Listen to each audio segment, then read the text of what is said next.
ایران کی جوہری تنصیبات پر امریکی حملوں کے بعد سعودی عرب، عمان، قطر اور عراق نے سخت رد عمل دیتے ہوئے اسے غیر قانونی اور خطرناک قرار دیا۔ سعودی عرب نے فریقین پر تحمل کا مظاہرہ کرنے اور عالمی برادری سے سفارتی حل کی کوششیں تیز کرنے کا مطالبہ کیا۔ عمان نے امریکی کارروائیوں کو کھلی جارحیت اور اقوام متحدہ کے چارٹر کی خلاف ورزی قرار دیا۔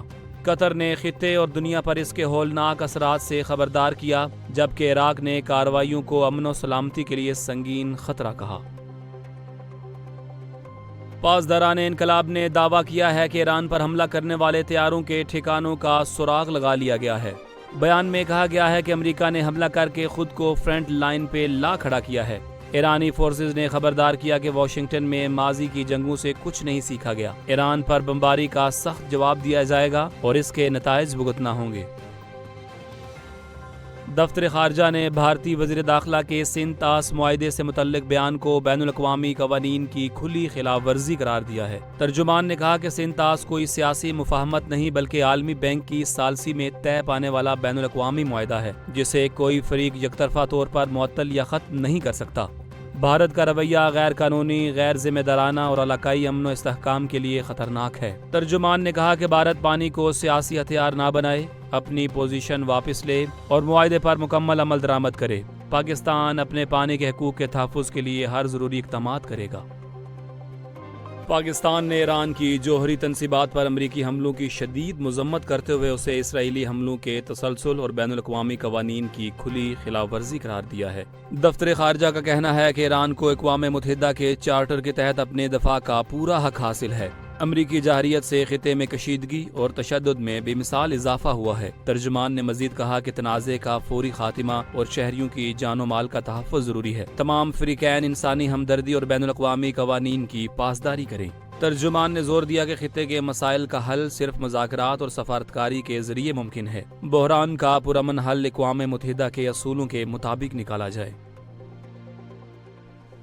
ایرانی وزیر خارجہ عباس اراغچی نے امریکی حملوں پر سخت رد عمل دیتے ہوئے کہا ہے کہ امریکہ نے ایران کی پرامن جوہری تنصیبات پر حملہ کر کے اقوام متحدہ کے چارٹر، عالمی قوانین اور NPT کی کھلی خلاف ورزی کی ہے۔ انہوں نے ان حملوں کو افسوسناک، قابل مذمت اور خطرناک قرار دیا۔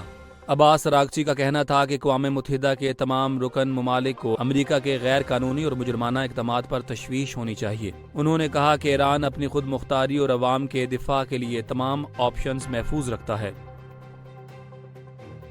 ایران نے اسرائیل پر حملے میں پہلی بار خیبر شکن میزائل استعمال کیے جو 4.5 ٹن وزنی، 10.5 میٹر لمبے اور 1450 کلومیٹر تک مار کرنے کی صلاحیت رکھتے ہیں۔ ایرانی میڈیا کے مطابق میزائل کا وار ہیڈ 500 کلو گرام وزنی ہے اور یہ ٹھوس ایندھن سے چلتا ہے۔ پاسداران انقلاب کا دعویٰ ہے کہ ایرانی میزائلوں نے بن گورین ایئرپورٹ، اسرائیلی بایولوجیکل تحقیقی مرکز اور سینٹرل کمانڈ کو براہ راست نشانہ بنایا۔ اسرائیلی ریسکیو سروس کے مطابق ایران کے تازہ حملوں میں 16 افراد زخمی ہوئے ہیں۔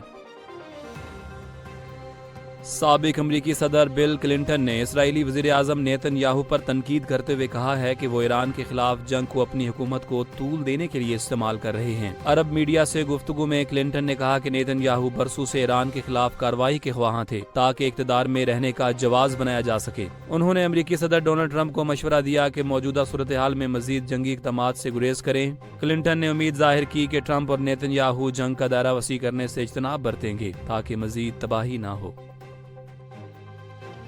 محرم الحرام کے دوران پنجاب میں پہلی بار cyber patrolling, free response force اور موبائل فونز کی نگرانی کا فیصلہ کیا گیا ہے۔ وزیر اعلیٰ مریم نواز 25 جون کو سیکیورٹی پلان کی منظوری دیں گی۔ اجلاس میں فیصلہ ہوا ہے کہ ہر ضلع میں اسپوکس پرسن مقرر ہوگا۔ سوشل میڈیا پر فیک نیوز کے خلاف کارروائی ہوگی۔ محرم مجالس و جلوسوں کے لیے 1,10,000 اہلکار اور رینجرز تعینات ہوں گے۔ سیف سٹی کیمروں سے نگرانی، خواتین اہلکاروں کو ڈیوٹی پر موبائل کی اجازت نہیں ہوگی۔ ڈرونز اور چہرہ شناخت کرنے والے کیمرے لگیں گے۔ جلوسوں کے راستے پر سایہ، پانی، طبی سہولیات، صفائی اور پبلک ٹوائلٹس کی ہدایت کی گئی ہے۔ ٹریفک پلان اور مذہبی تقریبات کی خصوصی انتظامات بھی مکمل کر لیے گئے ہیں۔